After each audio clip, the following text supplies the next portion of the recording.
Hello guys, welcome back to my channel. ఈరోజు ఈ వీడియోలో short kurti cutting and stitching easy వేలో చూపిస్తాను. వీడియోని స్కిప్ చేయకుండా చూడండి. చాలా అంటే చాలా ఈజీగా ఉంటుంది కుర్తీ. బిగినర్స్ కూడా చాలా ఈజీగా స్టిచ్చింగ్ చేసుకోవచ్చు. స్కిప్ చేశారంటే టిప్స్ మిస్ అయిపోతారు. సో అస్సలు స్కిప్ చేయొద్దు. ఫస్ట్ అయితే ఫ్యాబ్రిక్ని 4 ఫోల్డ్ చేసుకుంటున్నాను.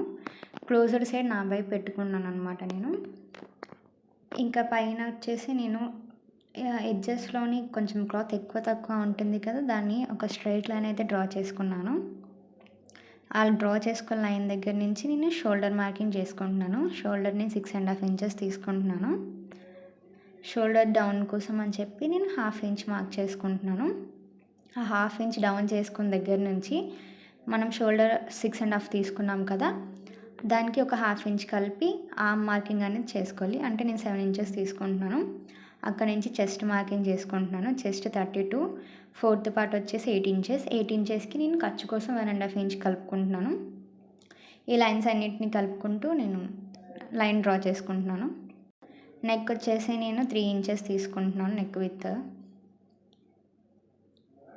సో షోల్డర్ డౌన్ అయితే నేను లైన్ డ్రా చేసేసుకున్నాను.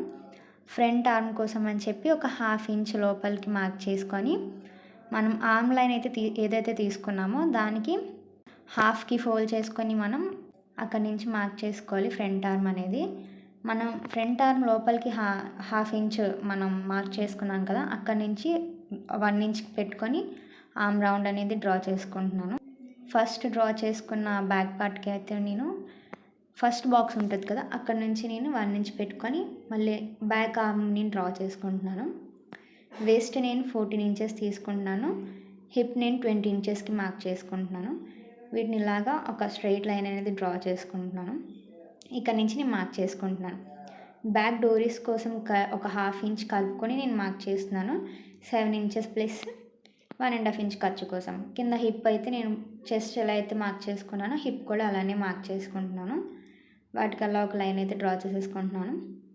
కుర్తీ లెంత్ డ్రా చేసుకుందాం ఇప్పుడు. కుర్తీ లెంత్ నేను 27 ఇంచెస్ తీసుకుంటున్నాను. 27.5 ఇంచెస్. సో వీటిని ఇలాగా ఒక లైన్ డ్రా చేసేసుకుంటున్నాను. బాటమ్ దగ్గర ఇప్పుడు మనం హిప్ మార్క్ చేసుకున్నాం కదా, 8 ఇంచెస్ ప్లస్ ఖర్చు కోసం 1.5 ఇంచ్. సో సేమ్ అలానే ఇక్కడ కూడా ఒక 1/2 ఇంచ్ ఎక్స్ట్రా కలుపుతున్నాను అంతే నేను. ఇప్పుడు దీన్ని ఇలా స్ట్రైట్గా లైన్ డ్రా చేసేసుకొని ఇప్పుడు ఆ లైన్ యాజ్ ఇట్ ఈస్ ఎలా ఉందో దానిపైన కట్ చేసేసుకోవడమే. ఇంకా మీకు మధ్యలో ఎక్కడైనా ఏమైనా అర్థం కాకపోతే నాకు కామెంట్ బాక్స్లో కామెంట్ చేయండి, నేను ఆన్సర్ చేస్తాను మీకు.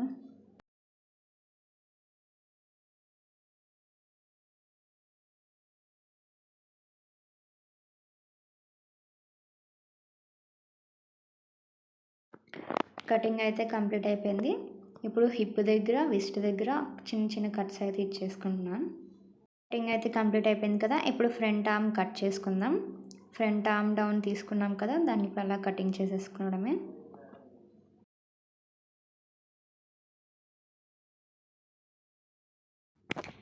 ఫ్రంట్ ఆర్మ్ కటింగ్ అయిపోయింది కదా, ఇప్పుడు కుర్తీ కొంచెం క్రాస్గా వచ్చింది కదా బాటంలో, ఆ క్రాస్ కటింగ్ అనేది ఇప్పుడు కట్ చేద్దాం. సో నేను ఒక సైడ్ అంటే రైట్ సైడ్కి కుర్తీ నేను ఒకటి రైట్ సైడ్కి పెట్టి ఇంకొకటి రాంగ్ సైడ్లో పెట్టాను. అప్పుడే మనకు ఒక పక్కకే వస్తుంది అనమాట. సో నేను 4 ఇంచెస్కి పైకి పెట్టి నేను ఇలా క్రాస్ కటింగ్ అనేది చేస్తున్నాను. వీడియోలో ఎలా చూపిస్తున్నాను అలాగా. సో ఇలా కట్ చేసేసుకోవడమే.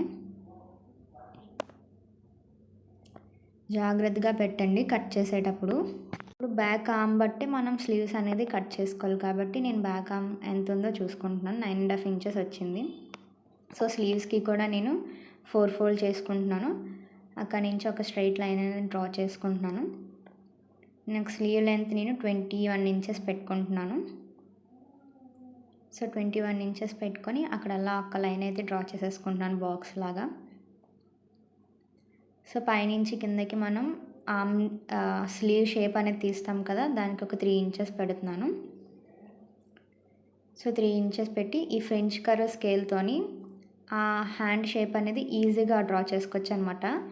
వీడియోలో ఎలా చూపిస్తున్నానో అలా చేస్తే షేప్ అనేది కరెక్ట్గా వస్తుంది. స్టార్టింగ్లో స్టిచ్ చేసే వాళ్ళకి ఈ షేప్స్ అనేవి కొంచెం కష్టం అవుతుంది కదా, సో ఈ విధంగా ఒకసారి ట్రై చేసి చూడండి, చాలా ఈజీగా ఉంటుంది. మీకు ఇంకా బాగా కనిపించాలని నేను మళ్ళీ డ్రా చేసి చూపిస్తున్నాను. చూసారా షేప్ అనేది ఎంత కరెక్ట్గా వచ్చిందో. సో ఫ్రంట్ ఆర్మ్ కూడా నేను ఇక్కడే తీసుకుంటున్నాను. ఒక 1/2 ఇంచ్ డౌన్ చేసుకొని సేమ్ ఆ షేప్ ఎలా అయితే ఉందో అలానే డ్రా చేసేసుకోవడమే. ఇక్కడ నుంచి నేను ఒక 10 ఇంచెస్కి మార్క్ చేసుకుంటున్నాను. మనకి యాంకిల్ దగ్గర బెల్ టైప్లో వచ్చింది కదా, సో దానికోసం అనమాట. 10 ఇంచెస్కి మార్క్ చేసుకొని నేను ఇక్కడ నుంచి కింద కూడా ఒక లైన్ డ్రా చేసేసుకుంటున్నాను. సో మనం 10 ఇంచెస్కి మనకి హ్యాండ్ రౌండ్ ఎంతైతే ఉందో అంత పెట్టుకొని ప్లస్ మనం ఖర్చు కోసం 1.5 ఇంచ్ పెట్టుకోవడమే. నాకు 4.5 వచ్చింది, ప్లస్ 1.5 ఇంచ్ ఖర్చు కోసం నేను పెట్టుకున్నాను. సో కింద మనకి వ్రిస్ట్ దగ్గర బెల్ టైప్ రావాలి కాబట్టి నేను 9 ఇంచెస్కి పెట్టుకున్నాను విత్ ఖర్చుతోనే. సో వీడియోలో చూపిస్తున్నట్టు ఈ విధంగా డ్రా చేసేసుకోవడమే. సో హ్యాండ్ కటింగ్ అయితే చాలా ఈజీగానే ఉంటుంది. వీడియోని అయితే అసలు ఎక్కడా స్కిప్ చేయొద్దు.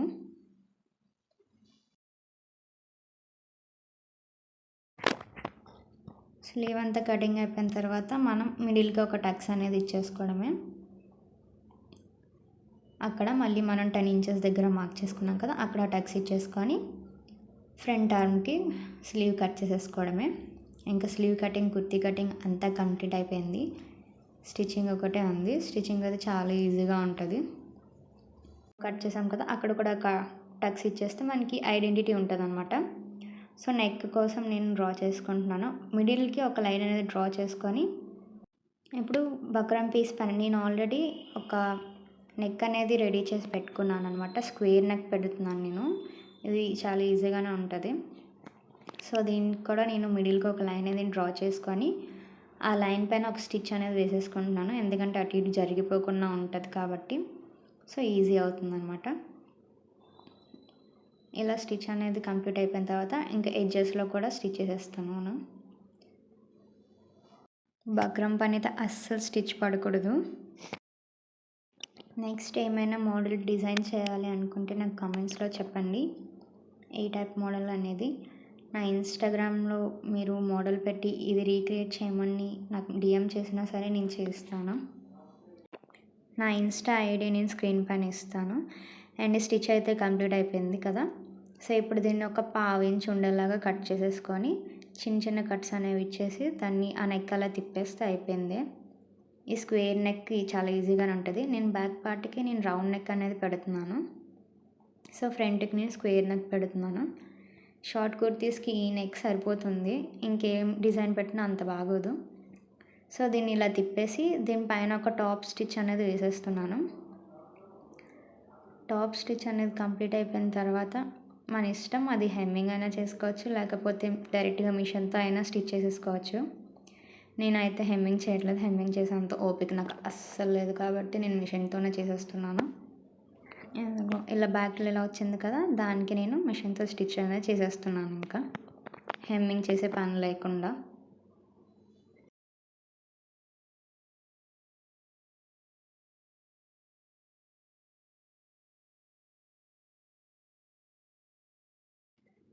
ఫ్రంట్ నెక్ అయితే కంప్లీట్ అయిపోయింది.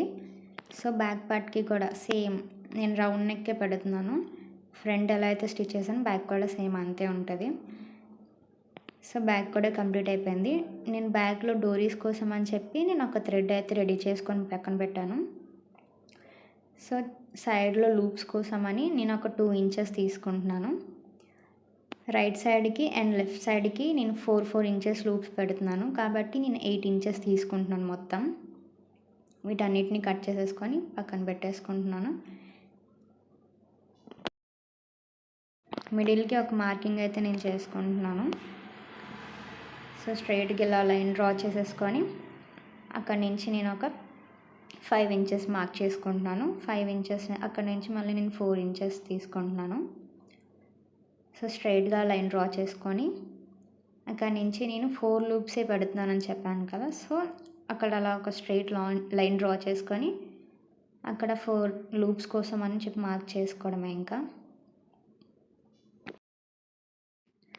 లూప్స్ని తీసుకొని ఇలా ఫోల్డ్ చేసి దానిపైన అలా స్టిచ్ చేసేసుకోవడమే. స్టిచ్చింగ్ అంతా కంప్లీట్ అయిపోయింది. దాన్ని ఇప్పుడు ఇలా ఫోల్డ్ చేసి మనకి అక్కడ థ్రెడ్ కనిపిస్తుంది కదా, ఆ థ్రెడ్ పైన మళ్ళీ స్టిచ్ చేసేసుకుంటే అయిపోతుంది. ఇంకా పైకి ఖర్చు అదేం కనిపించదు, లోపలికి వెళ్ళిపోతుంది డోరీస్ అంతా కూడా. చాలా నీట్ ఫినిషింగ్ ఉంటుంది.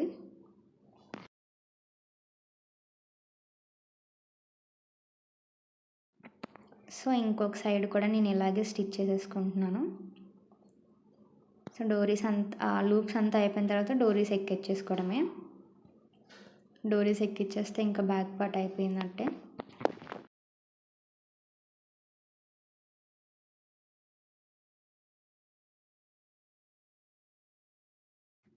షోల్డర్ స్టిచ్ చేసేసుకోవడమే. ఇంకా షోల్డర్ స్టిచ్చింగ్ అయిపోయిన తర్వాత ఇంకా స్లీవ్స్ అటాచ్ చేసేసుకోవడమే. స్లీవ్స్ అనేవి ఇలా అటాచ్ చేసేసుకొని స్లీవ్ ఎడ్జెస్లో కూడా డబుల్ ఫోల్డ్ చేసేసుకుంటే అయిపోయిందట్టే. ఇంకా స్లీవ్ ఎడ్జెస్లో ఇలా డబుల్ ఫోల్డ్ వేసేసుకొని స్టిచ్ చేసేసుకోవడమే. ఇంకా లాస్ట్లో మనం 1.5 ఇంచ్ ఖర్చు తీసుకున్నాం కదా, ఆ 1.5 ఇంచ్ ఇలా మార్క్ చేసుకొని స్టిచ్ చేసేసుకొని దానికి కూడా సేమ్ ఫోల్డ్ చేసి స్టిచ్ చేసేసుకుంటే అయిపోయింది.